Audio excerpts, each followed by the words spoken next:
few minutes before the top of the hour, 80 years ago today, Soviet forces liberated the Nazi concentration camps, Auschwitz and Birkenau. This morning, the memorial and museum on the site are commemorating International Holocaust Remembrance Day with solemn ceremonies. Experts believe this will be the last major milestone anniversary with many survivors present, and advocates are racing to record their testimonies. NBC News correspondent Jesse Kirsch joins us live from Auschwitz in southern Poland this morning. Good morning, Jesse. Mika, good morning. The tributes here already beginning to commemorate what happened 80 years ago today. When Soviet troops arrived here at Auschwitz, they liberated roughly 7,000 prisoners from a Nazi extermination camp complex. And in the process, they helped uncover one of the worst atrocities ever committed by and against humankind. We want to warn you, the images you're about to see are disturbing. Their numbers are dwindling, but they're still here, and that is an act of defiance. These are the survivors of Auschwitz, the rare few to make it out of the largest Nazi extermination camp, where more than 1 million people were murdered. Most of them for one reason only: they were Jews. Eva Umlauf was one of the youngest to escape death. Joined by her son Eric, she tells us she does not remember anything from Auschwitz, but she's marked for life. 26,959. Can you ever forget that number? No. She was tattooed at less than 2 years old. You are just a number, but this number is not only on the skin. This is deep. She's among dozens of Holocaust survivors and world leaders gathering at the former Nazi camp in southern Poland today, marking 80 years since the camp's liberation. Poles, gay men, the Roma, and Soviet POWs were also murdered here. But above all, the Nazis and their collaborators systematically persecuted Europe's Jewish communities. They murdered roughly 6 million Jews, a staggering statistic which more than half of American adults do not know, according to a new survey. Is your job here getting harder to get this message out now? This job is getting harder because of the change of the generations. And young people today, their grandparents were born after the war. Holocaust, Second World War, Auschwitz, for those people starts becoming a historical topic that they meet in a historical textbook, but it's no longer part of their family background. This was the infamous front gate of Auschwitz with a sign reading, "Work sets you free." But the reality is the overwhelming majority of people deported to Auschwitz did not survive long enough to learn that was a lie. The trains pulled in. Families were ripped apart as the Nazis selected a relative few for slave labor and human experiments. The overwhelming majority, including children, the disabled, and the elderly, were immediately sent to the gas chambers. Their murdered remains burned to destroy the evidence, but the Nazis could not hide their crimes. There are piles of shoes, eyeglasses, suitcases, and the testimony of survivors. What do young people need to know about what happened to you and millions like yourself? That they have to know that it's true.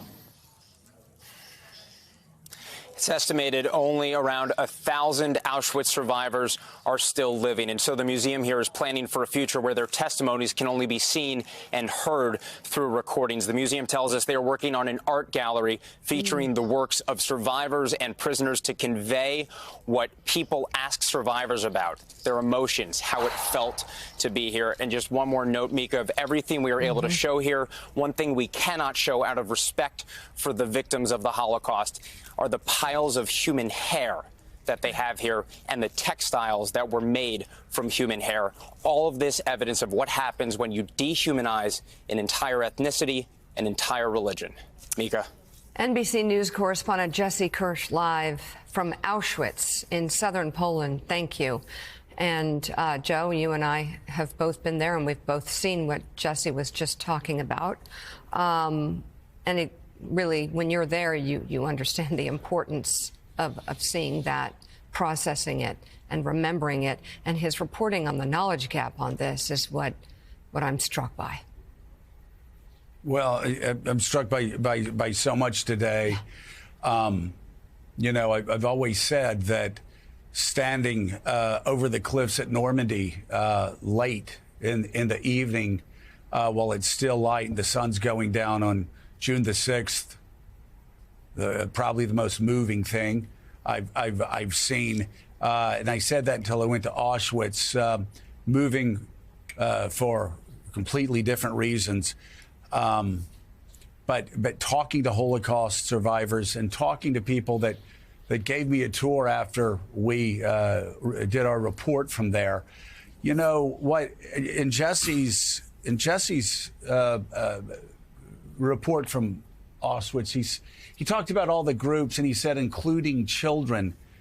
Richard, what was so horrifying to me was going to Auschwitz, and it was really the first time I realized, talking to Holocaust survivors and talking to guides around that concentration camp, that it wasn't just including children. The Nazis specifically targeted children. When you looked at the shoes, so many of them were the shoes of babies, of toddlers, of young children, and it was deliberate. They would deliberately find and gas young children to try to exterminate the entire race. And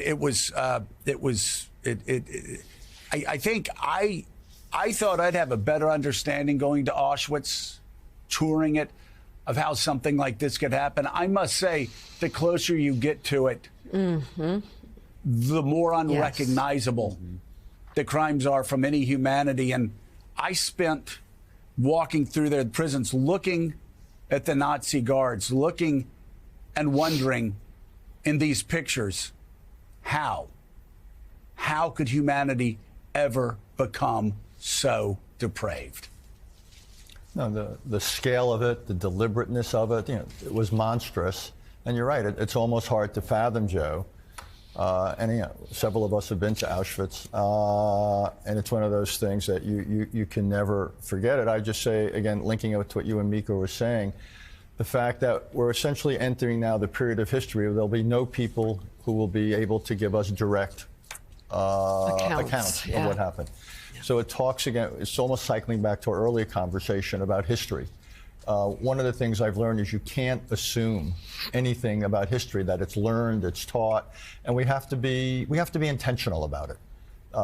Whether it's our own history as a country, or in this case about collective human experience, in order to make never again not just a slogan, but something that's real. And we just can't assume anything is transmitted anymore, much less transmitted accurately. So again, my big takeaway from this is intentionality. It's got to be a collective effort to make sure that none of this is ever forgotten or in any way characterized in ways that aren't true. Well, and it goes back to teaching history, teaching our history, teaching world history, not just in the K through 12 grades, but yes, at community colleges, at universities, at the most elite colleges in America, where too often history just not taught anymore.